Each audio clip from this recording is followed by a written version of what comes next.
stress. We're all awash with it in this day and age. While our actual lives are rarely in danger, our bodies can feel like we're about to be killed and eaten.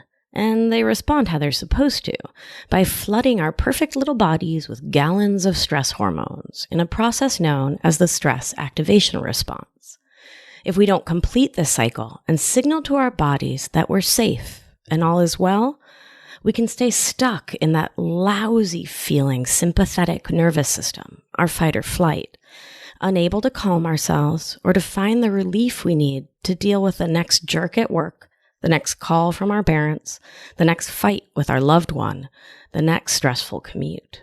In this episode, I'll be nerding out hard about how our bodies respond to stress, and I'll be sharing some simple and vital ways to calm ourselves on the daily to close the loop on our national chronic stress situation. You're listening to Feminist Wellness, the only podcast that combines functional medicine, life coaching, and feminism to teach smart women how to reclaim their power and restore their health. Here's your host, nurse practitioner, functional medicine expert, herbalist, and life coach, Victoria Albina. Hello, my love. How are you today? I hope you are doing so well. I'm doing really well. I just spent the most gorgeous week in the Sandia Mountains of New Mexico, which is near Albuquerque, on the way between Albuquerque and New Mexico. I love that part of the world. I was so privileged and lucky to go there last year to volunteer on the Navajo reservation at Shiprock, and I love it. I love the desert. I mean, I'm a water baby for sure. I'm from a beach town, Mar del Plata. I live to be in the water and in the ocean. But there is just something so special about the desert. It really calls me in a deep way. And last week, I was doing this breathwork teacher training with the most amazing human, this gentleman called David Elliott. And I was in this room with 44 other amazing souls, folks who feel like true family to me now, family forever. And it was incredible to just completely put my phone away, put the computer away, like not be connected to the world outside this little energetic bubble we connected, and to feel how my chronic pain relaxed, how my digestion shifted, how everything in my body just went. And it got me thinking about stress. Like so many of you, I have spent so much of my life talking on and on about, oh, I'm so stressed out. And I hear the folks I work with talking about their stress all day long. It makes sense if you think about it. I mean, more is being asked of us than ever before, between family, work obligations, the constant ping of email, text, social media. Even creating time and space for the things we want to do can feel really stressful, like making it to the gym or eating well. Our brains and bodies can turn just about anything into a stressor. So today, my love, we will be looking at the concept of stress and stressors and the effects of both on our bodies. We'll tap into some feminist musings, and I will nerd out, as I am wont to do, about the science behind our stress. I will also share some really simple, free, totally accessible ways that you can tap in to your own beautiful ability to complete the stress cycle. And I'll share about my new offering that I'm so excited about. So let's talk about why stress sucks. According to the Centers for Disease Control, the CDC, and the National Institute on Occupational Safety and Health, the workplace is the number one most reported cause of perceived stress. The CDC reports that 110 million people die every year as a direct result of stress. That number blew my mind. The math is that that's 7 people every 2 seconds. The American Psychological Association reports that chronic stress is linked to 6 of the leading causes of death, including heart disease, cancer, pulmonary or lung issues, fatal accidents, cirrhosis of the liver, and suicide. Y'all, that's really bad. And it's also so preventable that it's heartbreaking. So let's start by defining terms. A stressor is a thing that happens in your life that you could respond to with stress. Things that turn on our body's stress response chemicals. Things that we interpret as potentially causing us harm. Stressors can be internal, such as that inner mean girl who tells you you aren't good enough, your own judgments about your worth or value, your looks or your size, and any future tripping you may be spinning in. External stressors can be things like family, work, cash flow, health concerns, the patriarchy, heteronormativity, racism, structural poverty, etc., etc. Stress is our internal response to a stressor, a perceived threat. This response is both physiological and mediated by our nervous system, our sympathetic nervous system, to get specific, which goes into high alert and triggers the fight, flight, freeze response, a process which is mediated by our vagus nerve and can turn our world upside down in a split second. As we discussed, you and I, in episode 7, all about your adrenal glands and fatigue, your body releases adrenaline, also known by the sciencier name of epinephrine, which shunts blood to your muscles, just in case you need to run when you're faced with a stressor. You're flooded with endorphins, those feel-good chemicals that are released by both fear and exercise, which help distract you from the discomfort of the rest of the stress process, lest you focus on that discomfort versus survival. Your glycogen is activated and your body gets flooded with glucose, blood sugar, and glucocorticoids. They start to pump through your veins to fuel your harrowing escape. With all these vital chemicals in your bloodstream that your body has spent a lot of reserve energy to make, your body starts to increase your heart rate and blood pressure, and your heart starts to beat harder, faster, and feel louder in your chest to get the chemicals you need all around your body, along with the extra oxygen you'll need for your escape, which you get as your breath rate increases. You're hyper alert, focused, vigilant, ready to pounce. Muscles tense and tighten so they can spring into action. Your cognition slows, and your memory recall is reduced. Your brain and body want you to think about this attack only, and it does a great job with that. While your body is so beautifully focused on your simple survival, unnecessary functions like, digestion, reproduction, ovulation, making new hair, skin, and nails, having an immune system, all of these things slow way down. Why would your smart body focus on anything other than escaping the beast before you? So, let's put it into context. There you are, on the Great Plains some thousands of years ago. A lion is staring you down, and you're all alone. You're awash in intense stress response chemicals, and you're super duper activated. So he's coming at you, and quick.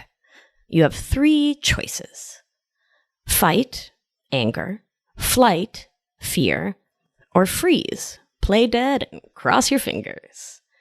You know you're just a small little animal, just a human, and no match for that wild and beautiful beast with tooth and claw. So you take your chances and you run. Your body mobilizes everything it's got to make those little legs of yours move like lightning. And you run, and you run, and you look over your shoulder and the lion's still coming, and you run, and you run, and you manage to hide behind a boulder, pull out a weapon, and just as that lion's crossing your path, bam! You smack him on the head, and the lion is no more. You have bested the king of the jungle. You race home victorious, and the entire village celebrates your victory and success. And they help you to go get the lion and drag him home for many a dinner to come. This scenario is an example of our focus today, a completed stress response. You got activated, you moved through that activation, felt it in your body, and you had a natural release of that stress response. You got celebrated by your community. You got hugs and high fives, kisses, and you heard, "Good girl, you've done well." And your body is able to calm itself. It sends the signal that all is well here. The threat is over and gone, and you can relax. Phew, you made it. Your hormones and neurochemicals are free to stabilize, and you can enjoy the celebration with your family. You were victorious, little one. Well done.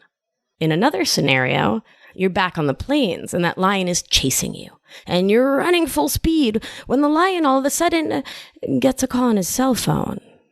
And he stops to answer it, and therefore he's not chasing you. He lifts the phone to his head, which is not a great idea because radiation. I kind of wish the lion had headphones. But anyway, he starts to argue with his boyfriend about who's bringing home dinner. He's all, Brian, I'm chasing a human right now. I told you I'd bring home dinner for you and the cubs. And his boyfriend goes, I just brought down a giraffe. I mean, dude, I left you a post-it about it in the cave this morning. I really need you to focus more. So that lion that was chasing you, let's call him Mike. I think that's a good name for a lion, turns around and walks away. You're saved. But without a completion to the stress response, you walk away all jittery, all jacked up on your own stress hormones. You're not sure if he's going to change his mind and chase you down maybe for breakfast or something, or if you're really safe, or what the F is going on around here? Who gave that lion a cell phone? Your body hasn't gotten the signal that you're truly safe, that the stressor is gone and the stress response cycle is over.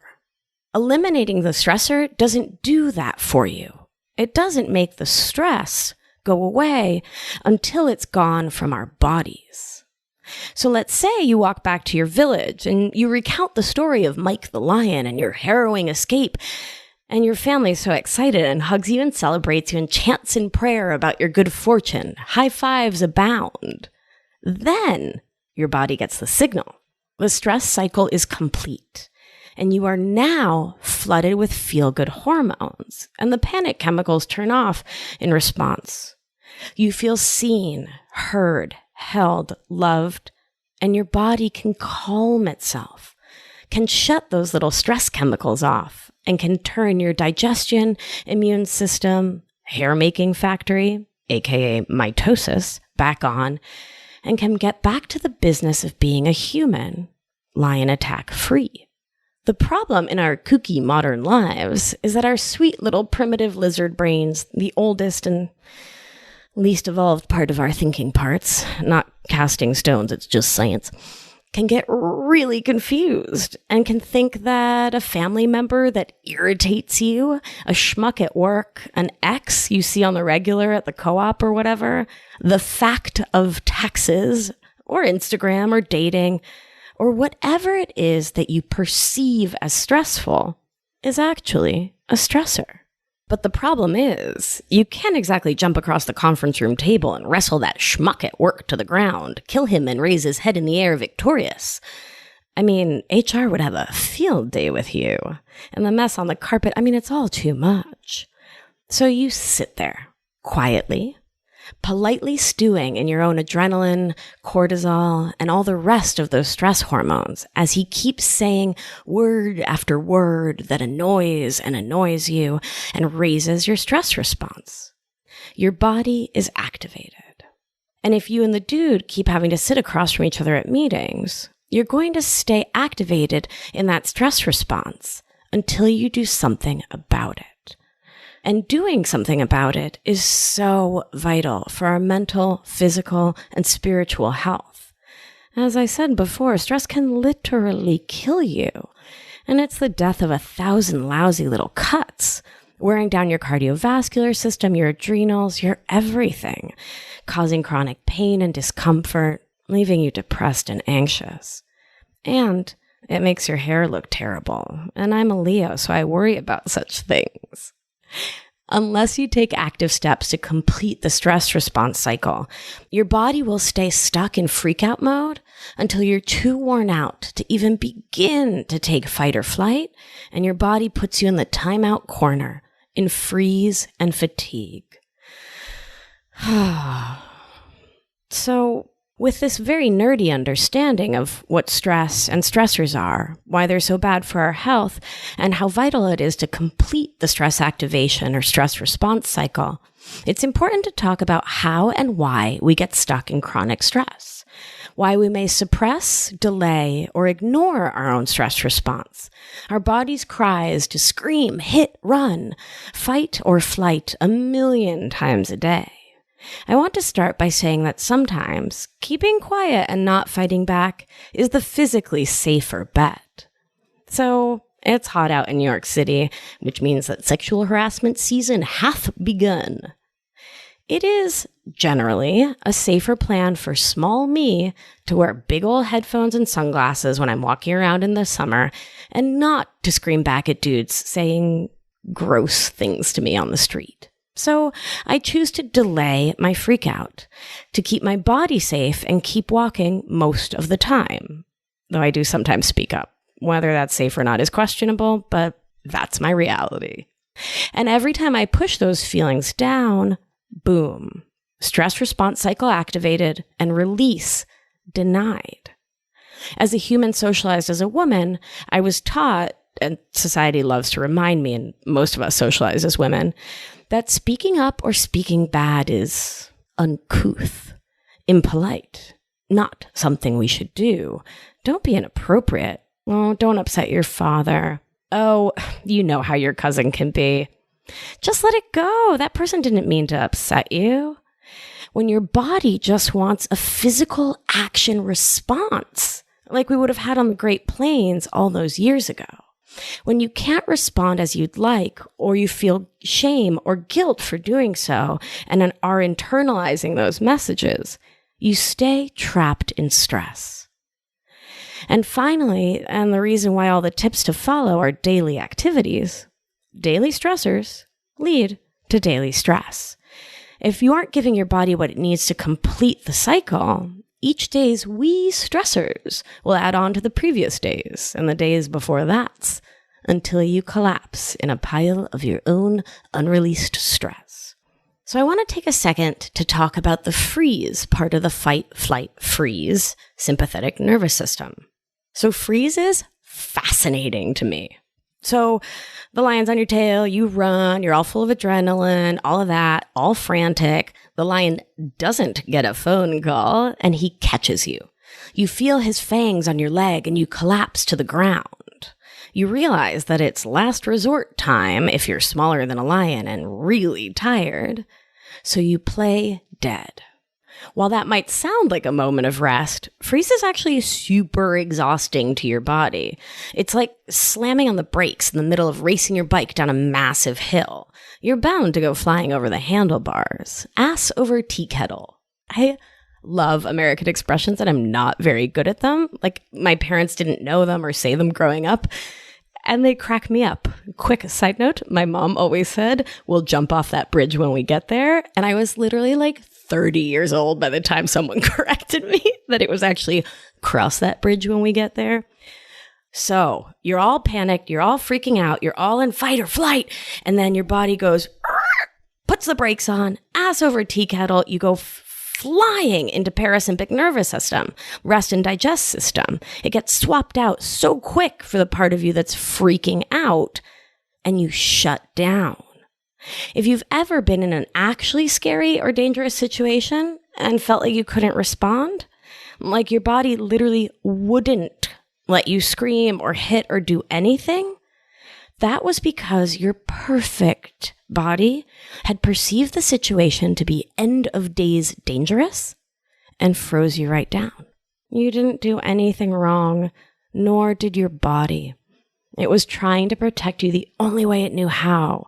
Though whatever experience you survived that led your body to freeze was likely challenging, to say the least, I want to take a moment to thank your body for saving your life. Well done. Thank you. If this resonates for you, take a moment to thank your body too. That's a nice thing to do. So, now that we understand the science of the stress response cycle, fight, flight, and freeze, the question I'd be having if I were you was, that's all well and good, how do we complete the stress cycle? So, let's say you're a gazelle now. I want you to pause, feel gazelle, embody it. And you did the whole running thing because you saw the lion and you're a gazelle, so you don't really have like the gear to fight, what with being a gazelle. So you ran. Lion got your leg, you collapsed to the ground playing dead. And the second Mike the lion, this is the guy with the cell phone, gets his phone call, gets his message that he needs to walk away and get his cubs, gazelle you stands up and out of instinct shakes from nose to toes and tail. A massive full body shake which sends a signal throughout your gazelle body that you're fine. You're okay. You're no longer in danger. The lion's walking home and you're safe. The cycle has been completed. I first learned about the power of a good full body shake from my beloved friend Ellen. We worked together in an environment that was often full of stressors, and we would gravitate towards the safe space of each other's office anytime we saw an open door. One day I was attempting to complete my stress cycle, without knowing it, by telling her all about it, when, in her infinite wisdom, she said, "Girl, what you need to do is to stand up and shake your body." So we closed the door and did just that. Like literally shook our arms, shook our legs. And you know what? I felt better afterwards. I felt my body relax. The stressor and the stress both felt farther away, less present, and I felt more cognitively capable of dealing with them from the place of my higher self. And so, my love, this example of being that little gazelle shaking your body leads us to our first and most beautiful tip, which is the power of exercise to complete the stress cycle. Dozens of studies show what the gazelle already knew, that when you're stressed, your body needs to move to get that energy out of you and to signal your body that all is now well. This is one of the many reasons why I exercise just about every day and encourage you to do the same. Exercise is your best defense against chronic stress because it releases the chemicals that tell you, "You're okay, my love. There is no lion here." And cardiovascular exercise, getting your heart rate up and rocking out, is the best way. It doesn't matter if it's the elliptical, spin class, Zumba, whatever. Movement is a magical cure for an overworked stress response. Physical activity is the most efficient way to complete this cycle. And if I can't make it to the gym, I make sure to put some tunes on and have like a 2 to 5 minute dance party with myself any chance I can. If you have chronic pain or a condition where exercise triggers more symptoms, like chronic fatigue or fibromyalgia, you can use this following trick, which I absolutely adore, which is to simulate exercise with sequential muscular contractions. Stay with me here. In an earlier episode, I shared the power of a body scan meditation to help you relax and release tension in your body. And side note, you can get that meditation for free on my website, and I'll put a link in the show notes. This technique is similar, and why not? I'll make a guided version of it, and I'll put that up on the website too, because I love you that much. So, you can start by either lying down, you can do this sitting up, or even standing up on the subway if you have to. And the process is to tighten each muscle of your body, and I like to start with my toes. So tighten, tighten, tighten, tighten, and relax. And then tighten your calves, tighten, tighten, tighten, and relax. And work your way all the way up your body. This exercise, done daily, can be incredibly helpful in reducing your stress. And it can bring up a lot of feelings. So stay with it. Dedicate yourself to doing it for 3 minutes a day and see how different your body and stress response can feel. So let's go back to our first example, where you bested the lion and arrived home victorious. Connecting with your community allowed your body to feel chemically safe. And that positive social interaction allowed for the completion of the cycle. Community is a vital feminist principle that we are all stronger together, and leaning in on beloved community is amazing for your health. So too is consensual affection, and asking for a hug or a high five or some other sign of connection can help wind your body down. If there's no one around to give you a hug, I recommend hugging yourself. wrapping your arms around your torso and squeezing your own arms. Left hand, right hand, left hand, right hand, activating each side of your brain and sending the signal to your body that you're safe. Creativity also helps to ground us, and that can mean dancing, making art, writing, even playing sports. When we're connected to our creativity, we're grounded in our second chakra and can feel connected to ourselves and others, grounded, safe. Journaling about it also helps, and you know I'm obsessed with that. Remember that when we're dealing with stress, holding it in is where the danger lies. So get it out of your body in whatever safe way you can. And to be clear, buffering or spiritual bypassing is so tempting when we're stuck in the loop of a stress response. Capitalism in our society has taught us that the cure for stress is a glass of wine, a smoke, some shopping, some TV. But alas, those things just don't work to truly close the stress activation cycle in our bodies, and they just prolong our suffering. When this episode is over, go on and listen to episode 14, Buffering, to hear more about this seemingly helpful habit and how it's keeping you in your stress and disconnected from your highest self. So while buffering doesn't work, what does work to close the loop is reconnecting with your breath. Remember when I was nerding out and talked about how your body is desperate for oxygen when it thinks it needs to bolt from a lion? Cool. Your body wants oxygen. Give it some oxygen, my love, and blow off some of that yucky feeling inducing carbon dioxide that gets stored in your body when you're breathing all uptight in the top of your chest because you're trying to run from a lion. I talk a lot about the power of breathing to help us feel calm, centered, safe, and grounded. Slow, deep belly breathing helps to shift us out of sympathetic dominance into our parasympathetic nervous system, thus beginning to complete the stress response cycle. It can take more than just deep breathing in the case of a major stressor or bodily freakout, but remembering to take some deep, slow breaths can get you through the first of it so you can shake off the worst of it later when it's safe to do so. At the beginning of this episode, I was sharing with you, my love, about my recent training as a breathwork meditation teacher. Breathwork has played an amazing role in my life and helps to not only reduce stress, but to help me connect in with universal life flow energy, what some folks call God or Goddess, the universe, great unicorn in the sky, what have you. I was recently trained in a 2-part pranayama-based breathwork technique, what I learned from David Elliott. There are dozens of different techniques for breathwork, and I've studied several of them, and I want to be clear that I'm not out here saying that one is better than the other, but I do know which one tends to work best for me. So the breath that David teaches that I love is a deeply transformational process and can also be a little psychedelic.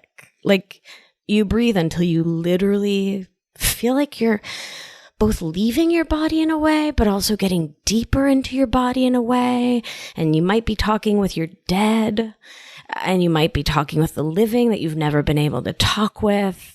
I mean, it's a little hard to explain without experiencing it. But what I know for sure is that it's transformational because it's been transformational for me. And it's a way to connect in with that life flow energy that connects all of us. Every human mammal, every 4-legged, the birds and the bees, the insects, the plants, the sunshine, the air, the wind, the fire. This energy that connects us all. And when we are living in our truth, following our path, when we are true to ourselves and giving voice to our wants, our needs, our childhood wounds, we can show up with full heart for the flow of life's energy. And we can use this breathing practice to help us heal age-old wounds and to create space to more deeply support ourselves and each other. And this breathing practice, especially when engaged with daily, can help to complete the cycle, to close the loop, and to let your body know that you are safe, you are held, you are loved. There's no lion on your tail. There's nothing to fear.